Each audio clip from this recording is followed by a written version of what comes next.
একসময় যে দেশে ক্ষুধা ছিল নিত্যসঙ্গী, যেখানে দুর্ভিক্ষে আটকে গিয়েছিল লাখো মানুষের জীবন, সেই দেশই আজ বিশ্বের অর্থনীতির অন্যতম পরাশক্তি। হাতে থাকা স্মার্টফোন, ঘরের ইলেকট্রনিক্স পণ্য কিংবা প্রতিদিনের অসংখ্য ব্যবহার্য জিনিসে বারবার চোখে পড়ে একটি পরিচিত শব্দ, মেড ইন চায়না। অথচ কয়েক দশক আগেও কেউ কল্পনা করেনি দারিদ্র্য আর অর্থনৈতিক সংকটে জর্জরিত সেই চীন এখন বিশ্বের উৎপাদন ব্যবস্থার কেন্দ্রবিন্দু হয়ে উঠবে। ইতিহাস বলে, কখনো কখনো একটি জাতির উত্থান রূপকথাকেও হার মানায়। চীনের গল্প ঠিক একই রকম।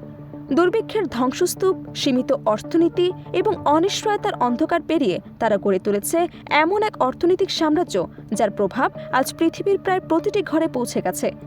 প্রশ্ন হলো, কি সেই জাদু যা কয়েক দশকের ব্যবধানে বদলে দিয়েছে বিশ্বের সবচেয়ে জনবহুল দেশটির ভাগ্য?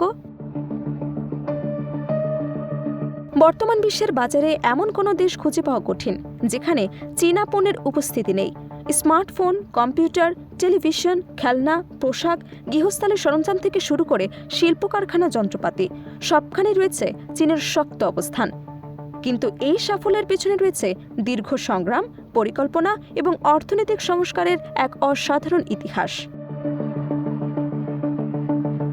দীর্ঘ গৃহযুদ্ধের পর ১৯৪৯ সালে প্রতিষ্ঠিত হয় গণপ্রজাতন্ত্রী চীন। নতুন রাষ্ট্র হিসেবে যাত্রা শুরু করলেও অর্থনৈতিকভাবে দেশটি ছিল অত্যন্ত দুর্বল। শিল্পায়ন সীমিত ছিল, কৃষি উৎপাদন ছিল অনিশ্চিত, আর বৈদেশিক বাণিজ্য প্রায় অকার্যকর অবস্থায় ছিল। বিশেষ করে ১৯৫০-এর দশকের শেষ দিকে ভয়াবহ দুর্ভিক্ষ দেশটিকে বিপর্যস্ত করে তোলে। ইতিহাসবিদদের মতে ওই সময় খাদ্য সংকট ও অর্থনৈতিক বিশৃঙ্খলার কারণে লাখো মানুষের জীবন ক্ষতিগ্রস্ত হয়েছিল। এরপরও হাল ছাড়েনি চীন। সময়ের সঙ্গে সঙ্গে দেশটির নীতি নির্ধারকরা উপলব্ধি করেন যে শুধু রাষ্ট্র নিয়ন্ত্রিত অর্থনীতি দিয়ে কাঙ্ক্ষিত উন্নয়ন সম্ভব নয়। ফলে ১৯৭০-এর দশকের শেষ দিকে শুরু হয় এক যুগান্তকারী অর্থনৈতিক সংস্কার। নেতৃত্বে ছিলেন দেং শিয়াংপি। তার উদ্যোগে কৃষি খাতে বড় পরিবর্তন আনা হয়। কৃষকদের উৎপাদনে বেশি স্বাধীনতা দেওয়া হয় এবং নিজেদের উৎপাদিত পণ্য বাজারে বিক্রির সুযোগ সৃষ্টি করা হয়। কৃষি খাতের এই পরিবর্তনের ইতিবাচক প্রভাব খুব দ্রুত দেখা যায়। খাদ্য উৎপাদন বাড়তে শুরু করে এবং গ্রামীণ অর্থনীতিতে নতুন গতি আসে। একই সঙ্গে ছোট এবং মাঝারি বেসরকারি শিল্প প্রতিষ্ঠান গড়ে ওঠার সুযোগ তৈরি হয়, যা পরবর্তীতে চীনের শিল্পায়নের ভিত্তি শক্তিশালী করে। তবে চীনের অর্থনৈতিক উত্থানের সবচেয়ে গুরুত্বপূর্ণ পদক্ষেপ ছিল বিদেশি বিনিয়োগের জন্য দরজা খুলে দেয়া। উপকূলীয় অঞ্চলে গড়ে তোলা হয় বিশেষ অর্থনৈতিক অঞ্চল বা স্পেশাল ইকোনমিক জোন।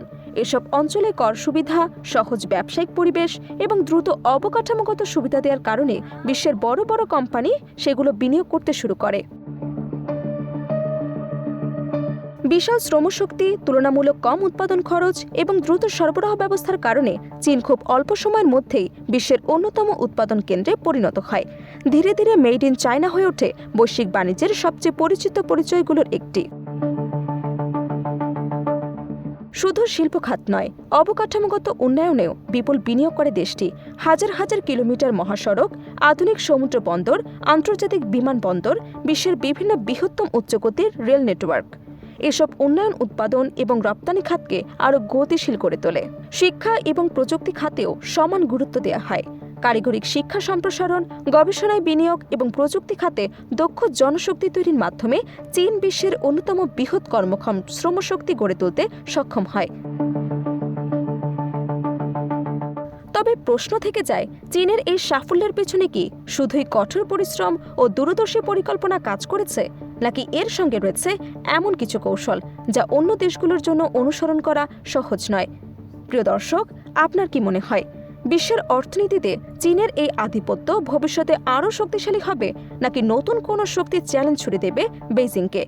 আপনার মূল্যবান মতামত জানাতে ভুলবেন না।